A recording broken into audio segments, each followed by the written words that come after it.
Okay, today's little job, it's now Sunday morning, I'm going to, and I'm pretty sure that it's not the starter, but it's just an easy fix really. This is the easiest thing to do at the moment.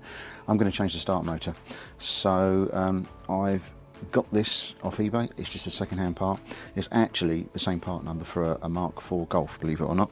I think it was about 23, 24 pounds. I'm going to swap this out, take the old one out and have a look at it, just to see if it's working as it should do. I'll put it on a battery, see if the solenoid throws the starter in and then recoils it okay. I mean, just in case the starter's jammed or something like that. It's the easiest thing to do before I get underneath, roll the car out and have a look in the bores for bore score. Just whip out a few plugs, just take a look at the plugs to see if any of them are crushed at the electrode end. And then the next step will be draining the oil, take the sump off, see what's in the sump.